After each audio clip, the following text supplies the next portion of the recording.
Primeira vez estamos recebendo a visita do Carlos Eduardo, lá de Mirassol, do Centro Espírita Vicente de Paula. Para nós é um prazer grande recebê-lo aqui. Fique à vontade, receba as vibrações de carinho e agradecimento. E manda um abração pessoal lá do Vicente de Paula. Boa noite a todos. É com muita alegria mesmo que eu estou aqui hoje no Centro Semeador. Eu fui apresentado como Carlos Eduardo, mas pode me chamar de Du, que é como os amigos me chamam. E eu tenho certeza que já fiz alguns amigos aqui, o André, algumas pessoas. Gosto muito de fazer amizades. Então eu tenho certeza que vou sair daqui levando bons amigos no meu coração. Antes de iniciar, eu queria contar um fato que aconteceu em relação a esse centro aqui. Eu falei que é uma alegria para mim estar aqui, porque tem um fato interessante. O ano passado, eu fiz uma palestra, eu corri o ano inteiro com essa palestra, que tinha o tema O Semeador. E minha tia, ela mora aqui próximo, na Zona Norte, e eu ficava pensando assim, nossa, esse centro podia me chamar para me dar essa palestra lá. Falei, tem tudo a ver o nome com a palestra. E passava aqui todo dia na frente e falava, eles podiam me convidar. Mas não surgiu a oportunidade. Mas eu acho que de tanto eu ir pensando, ir plasmando, o convite chegou. Chegou um pouquinho depois do tempo. Eu estou hoje com uma outra palestra aqui, que é o sentido da vida. Mas muito feliz mesmo de estar aqui. Pensando até nessa questão do pensamento, que o pensamento atrai mesmo. De tanto eu pensar isso, hoje eu estou aqui. É com grande alegria mesmo que aqui estou. Agradecer a oportunidade que a casa nos deu de estarmos aqui falando hoje. Agradecer a presença de todos que vieram aqui essa noite, na segunda-feira. A presença dos meus familiares, de minha mãe, que me acompanha, quando pode ela me acompanha nas palestras. Que é um agradecimento assim que eu sempre faço porque parece até meio óbvio, mas se não fosse ela, eu não estaria aqui. Então, mãezinha, minha gratidão por você estar aqui comigo mais uma vez. E o que eu trouxe hoje para nós, essas reflexões aqui, são algumas coisas que vêm me ajudando a compreender certas coisas sobre a vida. Algumas reflexões, alguns pensamentos. E eu gostaria aqui de estar compartilhando com vocês aqui realmente como um amigo. Porque nós sabemos que a doutrina espírita, ela está apoiada em 3 pilares. O científico, o religioso e o filosófico. E assim como o nosso amigo disse, eu também gosto muito dessa parte filosófica da doutrina. Porque nós temos que ter sempre, diante da vida, uma atitude filosófica. E o que é ter uma atitude filosófica? É questionar o porquê das coisas. Por que as coisas são como são. E no Espiritismo nós estamos livres para esses questionamentos, porque é uma doutrina que não possui dogmas. O dogma, ele faz com que você tenha certeza de algo. Ele não deixa espaço para dúvidas. E Milor Fernandes, que é um jornalista e escritor carioca, já desencarnado, ele diz o seguinte, que se você não tem dúvidas, é porque está mal informado. A ciência, a arte e a religião, elas só avançam por causa da dúvida.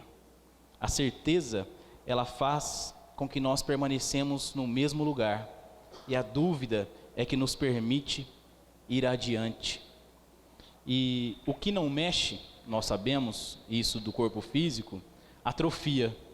E o cérebro é a mesma coisa. Nós temos que exercitar a nossa mente. Nós temos que nos questionar. E não é só para encontrar respostas, é para encontrar perguntas relevantes, perguntas adequadas. E é muito bom quando nós já conseguimos formular perguntas. Mas a minha resposta nem sempre vai de acordo com aquilo que o outro está buscando. Porque cada um de nós devemos encontrar a nossa resposta. Mas o primeiro passo que nós devemos fazer é formular perguntas adequadas. E o Livro dos Espíritos, essa obra belíssima, ela só foi possível ser realizada devido às perguntas inteligentíssimas de nosso nobre amigo Allan Kardec, aos espíritos da codificação.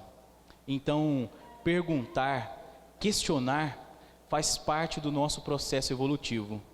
E eu encontrei aqui até uma frase que cai bem com o nosso estudo aqui, que o questionamento, ele marca o amadurecimento do espírito. Então hoje nós vamos utilizar dessa ferramenta que é a pergunta e nos fazer alguns questionamentos que nos farão pensar sobre a vida e talvez despertar ali um pouco as nossas consciências.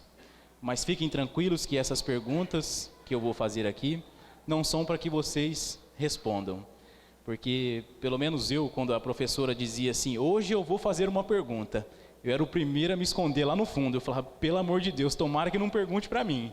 Então, vocês fiquem tranquilos que essas perguntas é para vocês responderem de fórum íntimo, para vocês aí dentro de cada um de vocês irem pensando, porque a pergunta tem essa capacidade de nos despertar.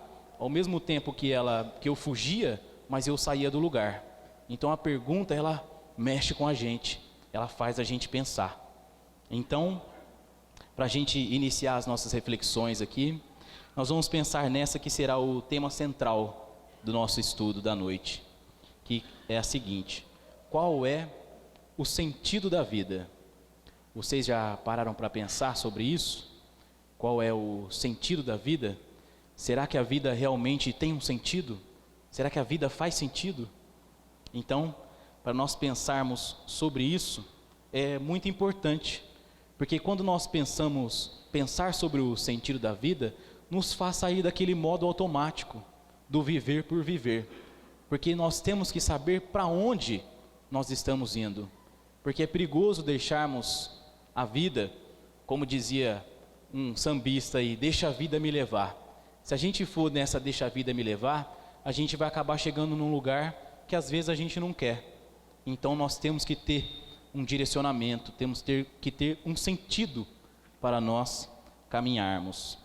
E uma das características dessa doença, que é o mal do século, que dizem que é a depressão, todos nós ou passamos por isso, ou conhecemos um ente querido, um amigo, alguém que já passou, que já teve uma depressão ou o início de depressão.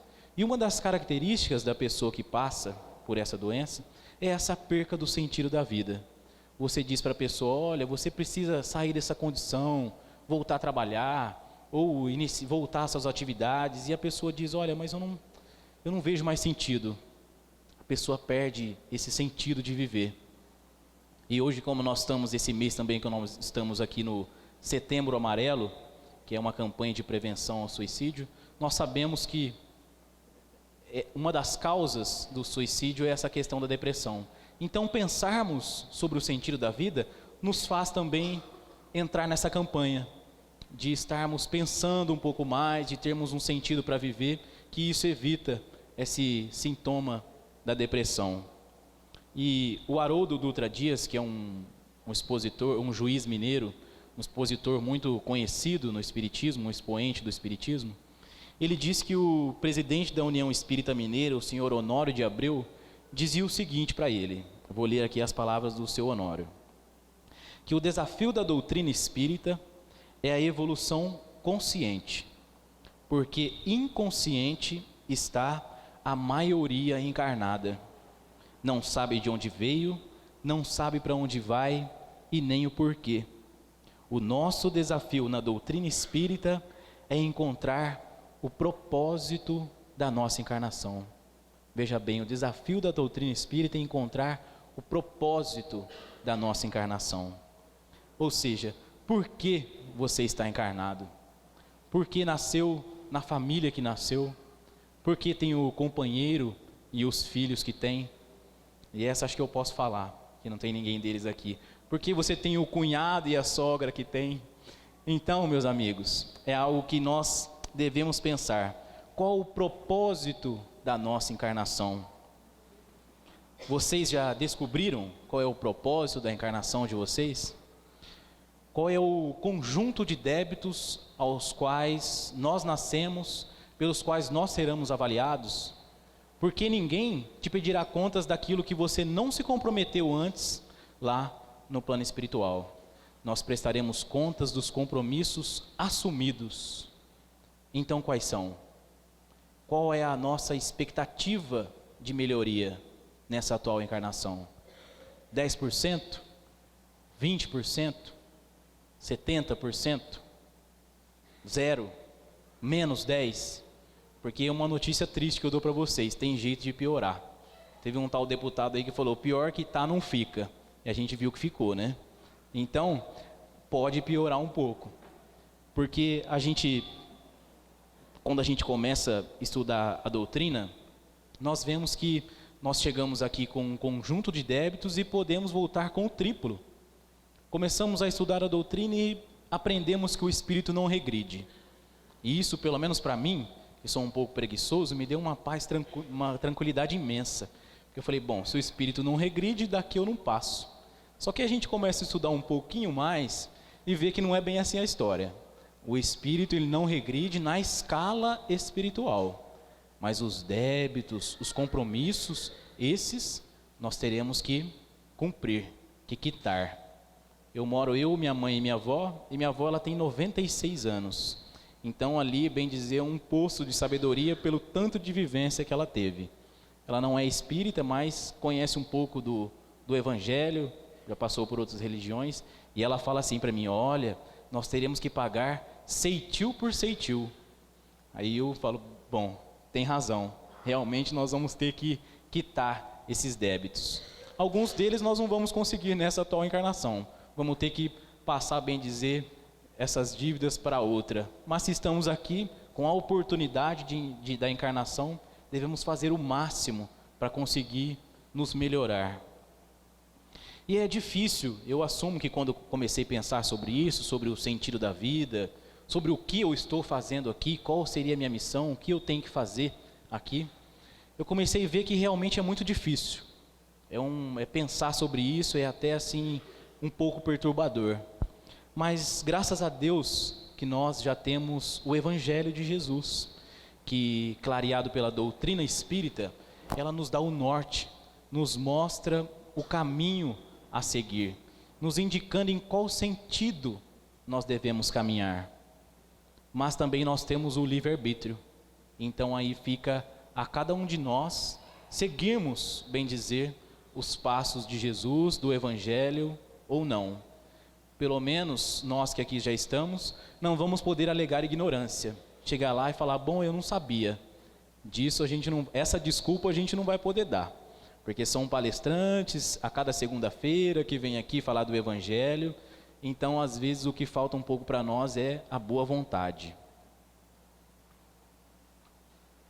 E para a gente pensar um pouco sobre o sentido da vida, nós devemos pensar sobre que vida nós estamos falando, de que vida nós queremos falar aqui essa noite.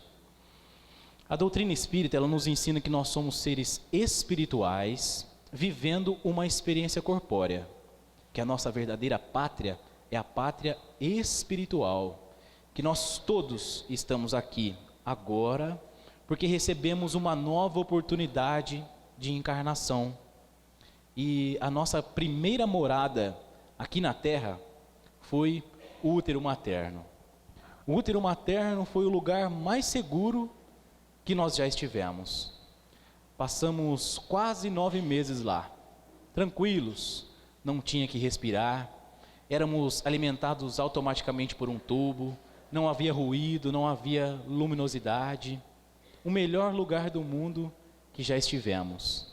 Tanto é que quando nós estamos mal, nós queremos voltar para lá.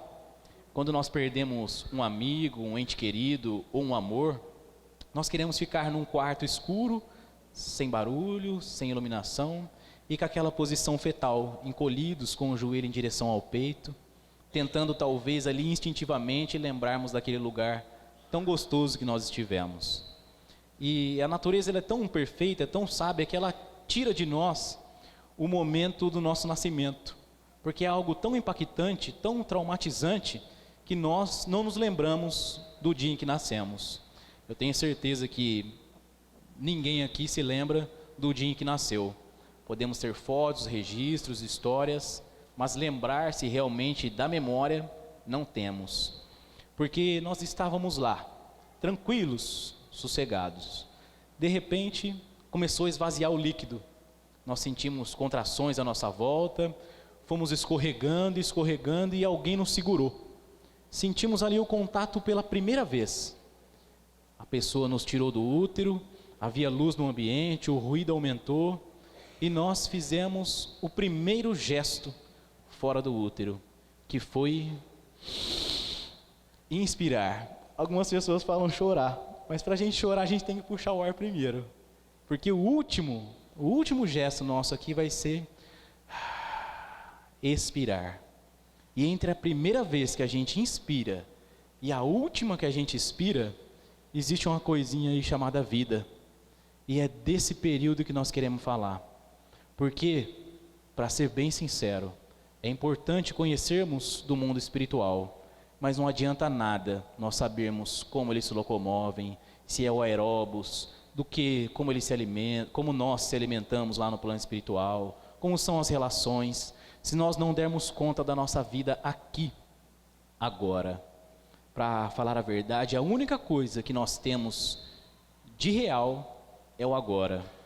O ontem já se foi, a gente não nos pertence mais. E o amanhã, como diz a minha avó também, a Deus pertence. Então o agora, o hoje, essa atual oportunidade de encarnação é o que nós temos de mais valioso. Tanto é que os espíritos nos relatam que existe uma fila muito grande para reencarnar do lado de lá. Os espíritos implorando para vir aqui até a Terra. E às vezes eu vejo, teve uma mãe esses dias que o filho falou assim para ela, mas eu não pedi para nascer. E ela, conhecedora do espiritismo, falou, você não deve ter pedido não, você deve ter implorado. Porque a fila lá é grande, meu amigo. E a gente às vezes está do lado de lá querendo essa oportunidade. E às vezes quando a gente chega até aqui, esquece o quão valiosa é essa oportunidade de reencarnação. E tem gente que desperdiça essa oportunidade, sendo hipócrita, fingindo, prejudicando as pessoas, deixando de ajudar, deixando de fazer o bem. Porque o Espiritismo nos ensina que não basta só não fazer o mal, que nós devemos fazer o bem. Na pergunta 642 do Livro dos Espíritos, Kardec faz uma pergunta, como todas, muito inteligente aos espíritos da codificação. Para agradar a Deus, basta ao homem não fazer o mal? E os espíritos respondem não. Compete-lhe fazer o bem no limite das suas forças, porque todo o mal que resultar de um bem que você deixou de fazer, esse também vai ser responsabilidade sua, ou seja, nossa. E às vezes nós vemos a situação às vezes do país, da sociedade, do nosso mundo em si, e às vezes nós reclamamos, mas a responsabilidade das coisas ruins que acontecem também é nossa, porque a maioria de nós, me desculpe aqueles que já fazem, não fazem o bem ainda no limite das suas forças. Na verdade, às vezes nós nem conhecemos o limite das nossas forças, que dirá fazer o bem na sua totalidade. Mas se estamos aqui, vamos tentar aprender. E nós estamos aqui na Terra, essa parte da reencarnação, nossa vida orgânica aqui na Terra, ela é muito curta. Tem até uma frase de um pensador que é Benjamin Disraeli, que ele diz o seguinte: a vida é curta para ser pequena. Porque a vida aqui na Terra, o quanto nós vivemos, já é curto. E às vezes nós apequenamos ainda mais a nossa vida. Nós somos um animal que vive relativamente pouco. Existem outros animais da natureza que vivem aí 200 anos e até mais. E nós, a nossa espécie, vive hoje, segundo as pesquisas, a expectativa de vida nossa é de 75 anos de idade. Há 100 anos atrás, a expectativa de vida era de 42 anos apenas. Nós progredimos devido ao avanço da tecnologia, da ciência, da medicina. Hoje nós vivemos um pouco mais. E às vezes eu vejo algumas pessoas de idade e eu fui falar no centro do Adelino e ele ficou bravo comigo. Ele falou, adorei sua palestra. Ele falou, mas só essa parte que vive até 75 anos que eu não gostei. Ele falou, porque eu estou com 72, daqui 3 anos eu vou embora. Eu falei, não, é uma média, né? Tanto haja vista a minha avó que está com 96. Então é apenas uma média, não fiquem bravos comigo. É apenas uma média da expectativa de vida nossa. E para a gente ver como a gente vive pouco, nós somos um animal que dorme demais. Nós dormimos em média 8 horas por dia. Isso, num dia de 24 horas, dá 1/3 do nosso dia. Se a gente passar esse 1/3 na nossa vida de 75 anos, são 25 anos dormindo. Passamos 25 anos dessa existência, dessa oportunidade que nós temos, dormindo. E tem gente que a gente encontra, bem dizer, no começo da semana, e você fala, e aí, meu amigo, o que você fez? Ele fala, dormi o final de semana inteiro. Que beleza, né?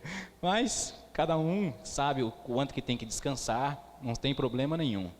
E nós somos um animal que também come demais.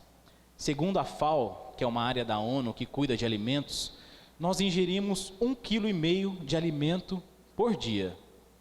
Isso, numa vida de 75 anos, são 42 toneladas de alimento. Nós consumimos nessa vida, se formos viver os 75 anos, 42 toneladas de alimento. Se nós consumimos tudo isso, geramos também esgoto e dejetos mais ou menos na mesma proporção. E uma pesquisa feita em 2011, e eu não quis nem atualizar a pesquisa, fala que nós produzimos 1 kg de lixo por dia. Cada ser humano, cada vivente, produz 1 kg de lixo por dia.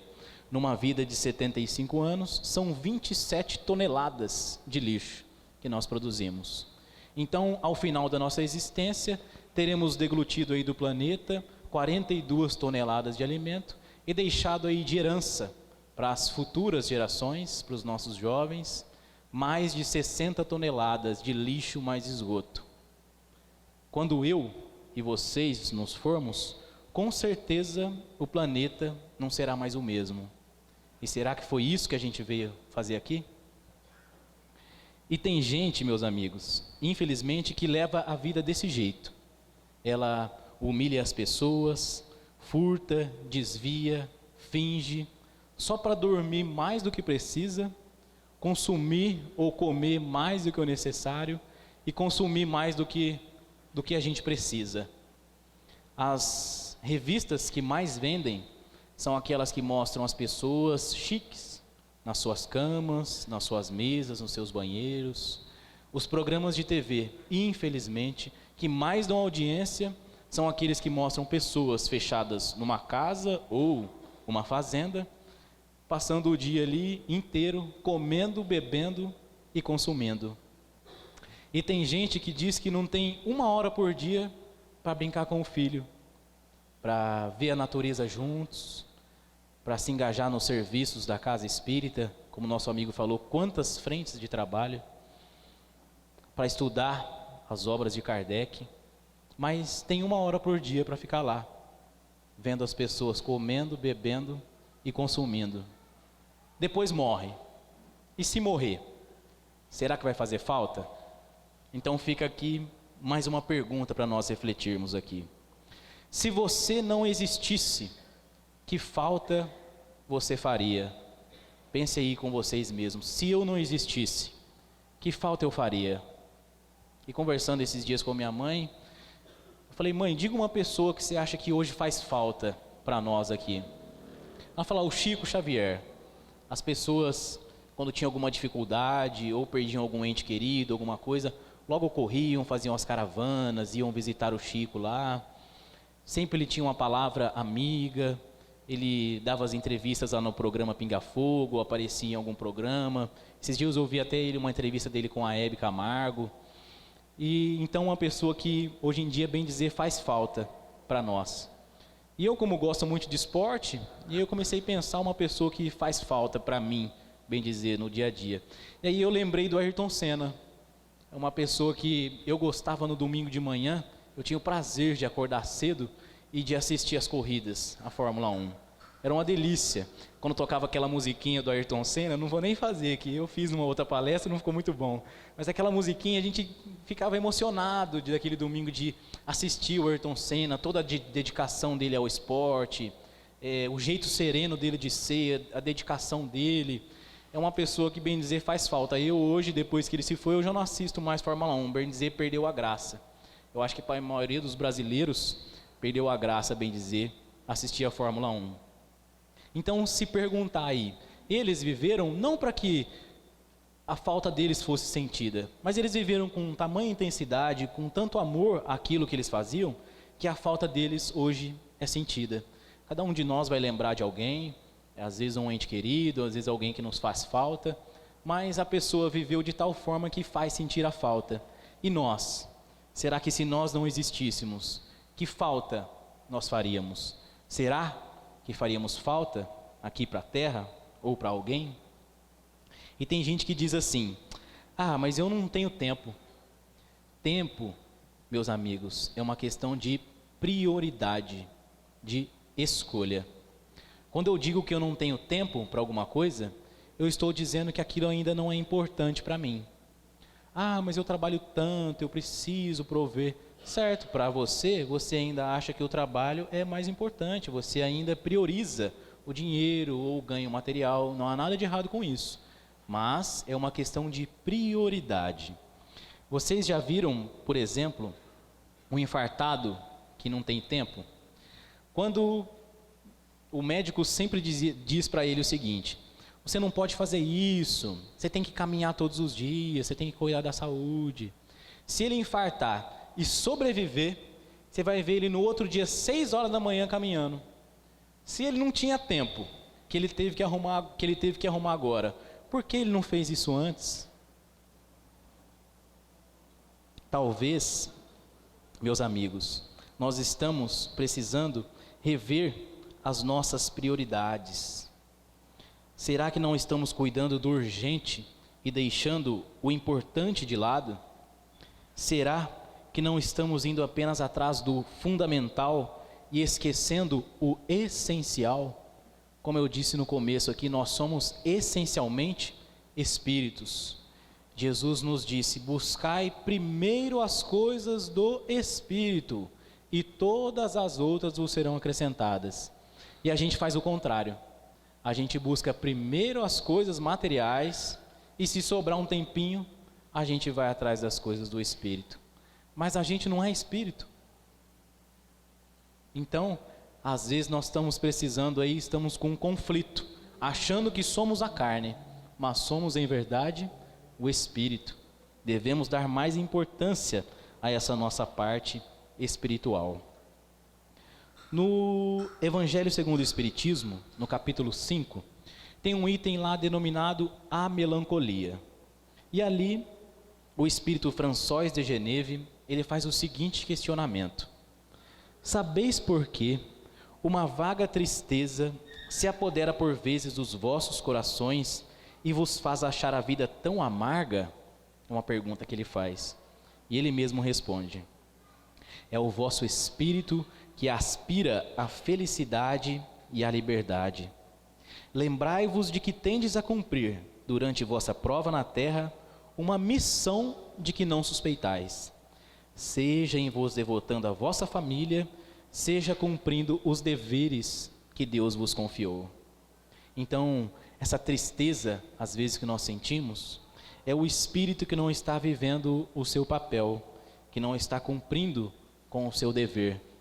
Então fica mais uma pergunta para nós aqui: qual é o seu papel? Pergunte-se a si mesmo, se é que já não se perguntaram: qual é o meu papel aqui? O que é que eu tenho que fazer? Olhe no contexto ao qual você está inserido, seja na família, seja no trabalho, na sociedade, seja na casa espírita, e se pergunte: qual é o meu papel aqui?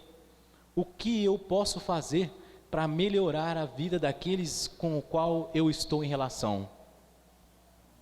Só que para pensar sobre esse nosso papel, para nós sabermos qual é o nosso papel, nós devemos nos conhecer.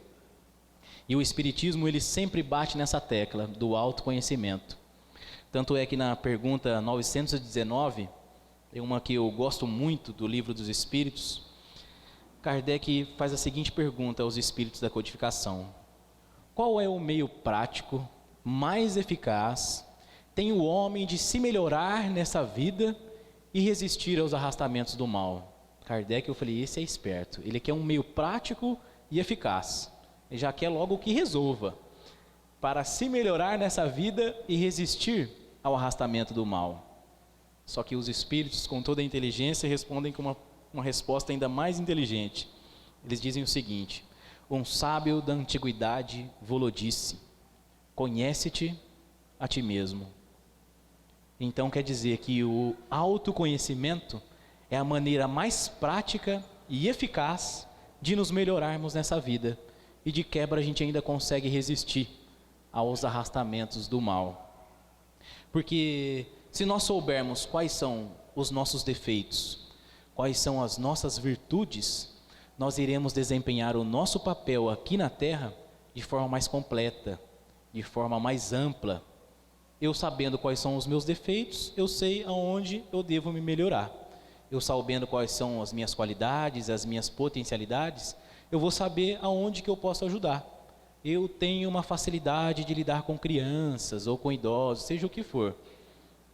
Pegue a sua potencialidade e se conheça, faça esse seu dom se aumentar, ampliar. No livro aqui que eu trouxe, Palavras de Vida Eterna, do nosso, como eu disse, saudoso Chico, pelo Espírito Emmanuel, tem uma lição aqui que é a lição 33, que diz o seguinte, o título é Acalma-te. E ele começa com uma passagem aqui de Jesus, que está em Mateus, dizendo o seguinte: a Deus tudo é possível. E o Emmanuel começa assim: seja qual for a perturbação reinante, acalma-te e espera, vírgula. Depois da vírgula é que vem um problema, né? Até aqui ainda estava tudo bem. Seja qual for a perturbação reinante, acalma-te e espera, vírgula, fazendo o melhor que possas. Porque, meus amigos, a espera do cristão, do espírita, ela não pode ser passiva, ela deve ser uma espera ativa. Não devemos só, como ele diz aqui, acalma-te e espera. Bem dizer, nós já estamos esperando, né? Algumas religiões estão esperando o Salvador, esperando um milagre, mas ele diz aqui, espera fazendo o melhor que possas, fazendo o melhor que possas. Enquanto você espera, vai fazendo o melhor que você pode. E tem uma frase aqui de um filósofo, um pensador, que é do Mário Sérgio Cortella. Ele é um professor, ele já foi aqui secretário da Educação aqui do nosso estado, e a frase dele é belíssima, magnífica e muito inteligente. Vejam só, ele diz o seguinte: faça o seu melhor na condição que você tem, enquanto você não tem condições melhores de fazer melhor ainda. Falei, bom, agora ele me pegou. Faça o seu melhor na condição que você tem, enquanto você não tem condições melhores de fazer melhor ainda, ou seja, de fazer um pouco melhor. E isso, para nós que somos cristãos, não parece aquele amar a Deus sobre todas as coisas e o próximo como a ti mesmo? Porque quem ama faz o melhor sempre. Haja vista a gente olhar uma lancheira de um filhinho, assim, a mãe como ela prepara. Uma mãe que prepara o almoço para o filho, ou passando, bem dizer, uma roupa para o filho às vezes ir trabalhar. Ela faz, bem dizer, ali o seu melhor. Então fica mais uma pergunta aqui para nós refletirmos aqui. Você está fazendo o possível ou o melhor? Você está fazendo o possível ou o melhor? Pergunte aí a si mesmo, será que eu já estou fazendo o melhor ou estou fazendo só o que é possível? Porque fazer o possível é ser morno, ou seja, ser nem quente nem frio. E no Apocalipse de João tem uma frase que diz o seguinte: Deus vomitará os mornos. É forte, mas está lá no Apocalipse. Porque fazer o possível é fazer mais ou menos. Não é fazer o melhor, é fazer mais ou menos. E tem uma mensagem que é atribuída ao Chico.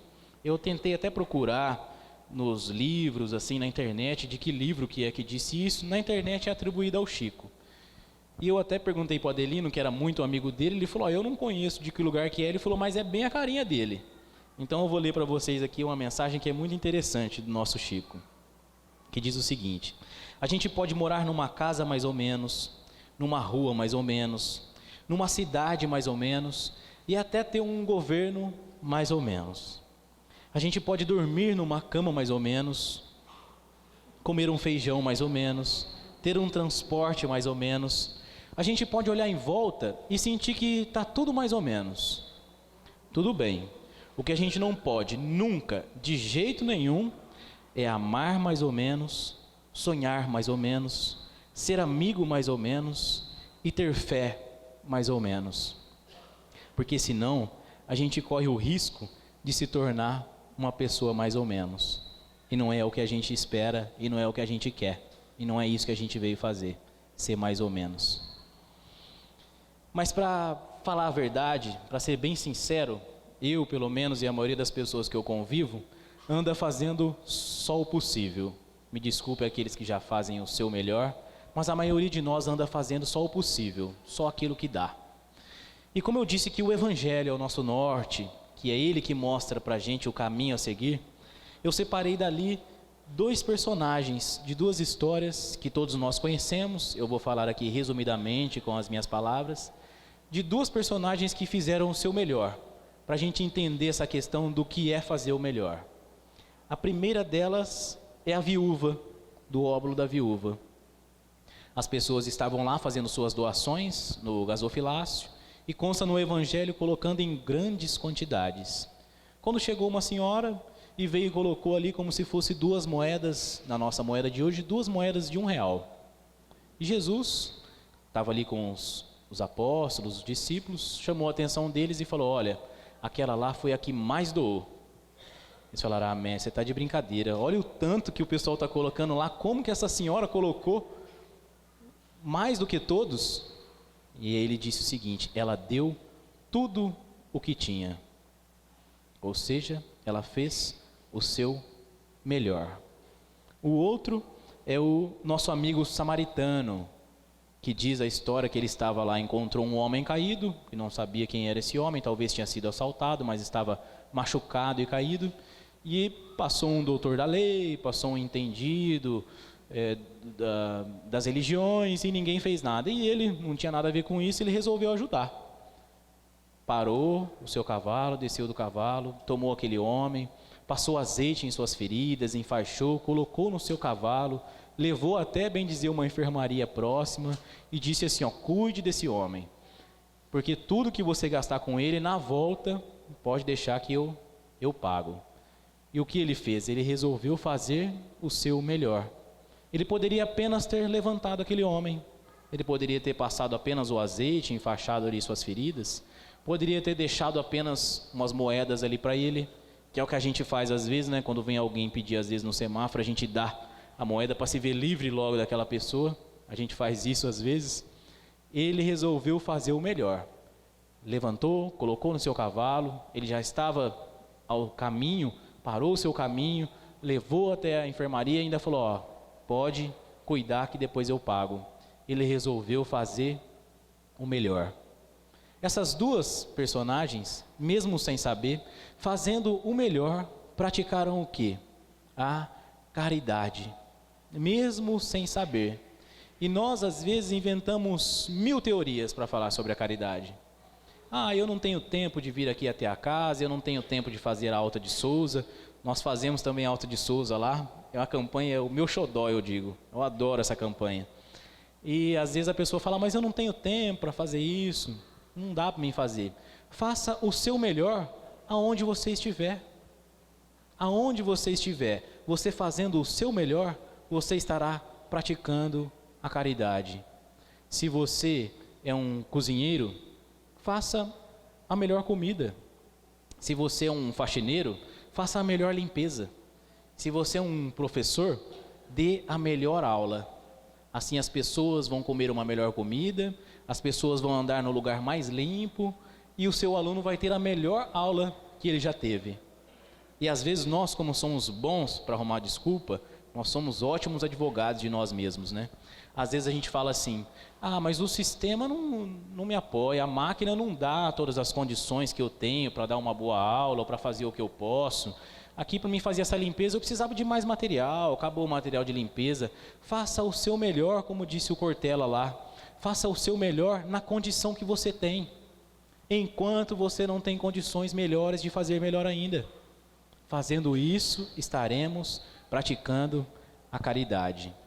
Não podemos nos esquecer, falei aqui das profissões, que antes de sermos professores, juízes, bancários, ou vendedores, ou o que quer que seja, nós temos também algumas outras funções.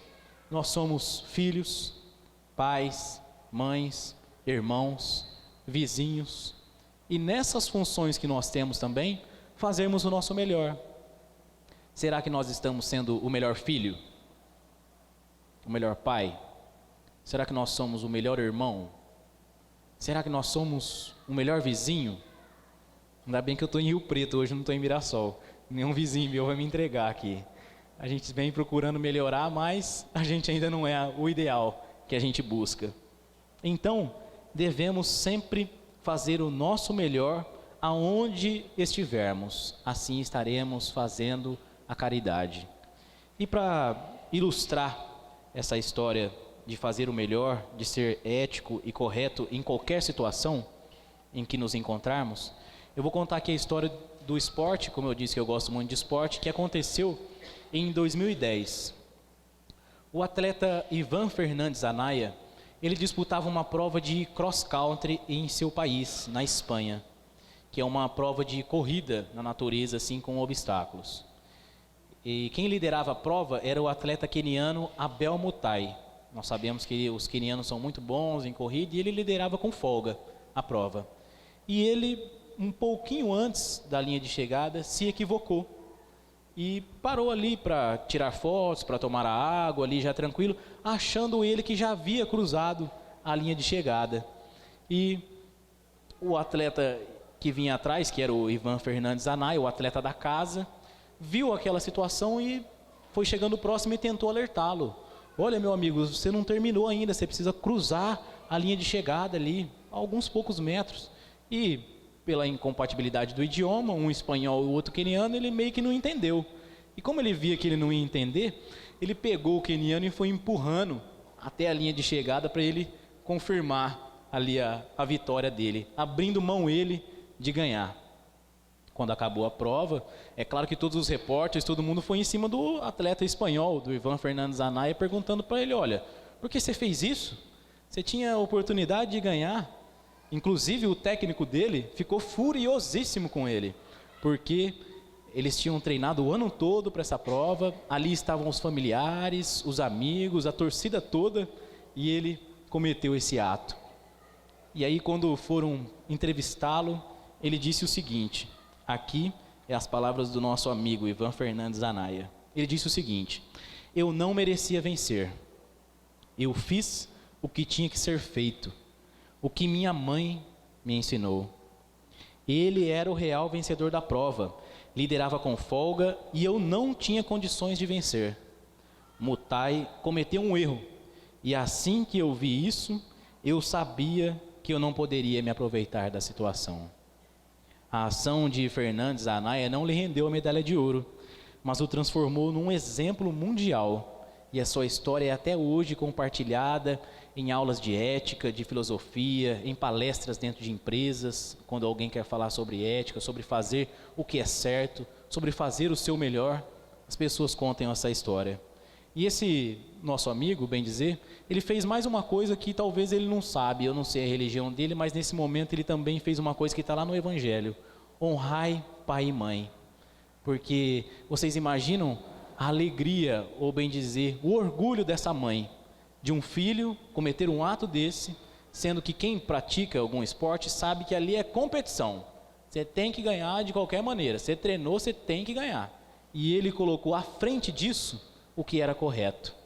E ali, essa mãe com essa alegria, será que ela preferia que o filho tivesse essa atitude ou mais um troféu, às vezes pendurado na parede, ou uma medalha pendurada no pescoço, que ele não ia levar? E às vezes a gente fala assim, que o caixão não tem gaveta, essa é da minha avó também, o caixão não tem gaveta, a gente não vai levar nada, mas isso é o que a gente leva, é o que a gente pratica de bom, de correto, é o que a gente faz de certo na vida, é o que a gente vai levar para o lado de lá, a cada um segundo as suas obras. É isso que vai contar, bem dizer, do lado de lá. E por que nós ainda temos tanta dificuldade de compreender o sentido da vida, se já nos foram enviados tantos mestres ao longo da humanidade, e o próprio governador do planeta veio até aqui pessoalmente nos dizer que o sentido da vida é amar ao próximo como a si mesmo, é fazer ao outro tudo aquilo que nós gostaríamos que o outro nos fizesse, que é nos reconciliar com o nosso irmão enquanto ainda estamos a caminho com eles. Jesus, que foi o homem mais sábio que passou pelo planeta, respondeu a essa nossa pergunta: o que é que a vida tem que ter para valer a pena? E a resposta de Jesus, ela é impactante até hoje. Por mais que nós vivamos numa sociedade de cultura cristã, a resposta de Jesus, quando anunciada com clareza, ela produz um extraordinário impacto no espírito de quem ouve. Porque ele diz que o filé mignon da vida, a vida que de fato vale a pena, é a vida assumidamente dedicada ao outro. E isso é absolutamente incrível, sobretudo para nós, acostumados, como eu disse, a viver nesse esquema de competição, onde fomos ouvindo que o sucesso da vida tem a ver com o nosso próprio ganho, com o nosso próprio conforto, com o nosso próprio poder, com a nossa própria tranquilidade. Mas Jesus, ele dirá mais ou menos o contrário. Ele dirá que o sentido da vida, aquilo que fará de você um vivente feliz, é a entrega, é proporcionar, é alavancar, é permitir que o outro viva mais feliz do que viveria se você não existisse.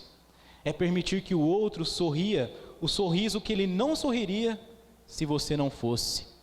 É permitir que o outro sinta a alegria que ele não sentiria se lá você não estivesse. E aí sim, você terá vivido vida boa, vida que valeu a pena, vida com sentido. E para finalizarmos, eu deixo aqui uma frase de Chico Xavier, que diz o seguinte: que enquanto não trouxer Jesus no coração, o homem não saberá o que fazer de si mesmo. Muito obrigado a todos, muito obrigado mesmo pelo carinho, pela atenção. Uma ótima noite, que nós possamos levar essas reflexões para os nossos lares e que elas façam aí despertar um pouco as nossas consciências, que a gente possa tomar rédea, bem dizer, da nossa encarnação e rumar nesse sentido que é Jesus. Muito obrigado.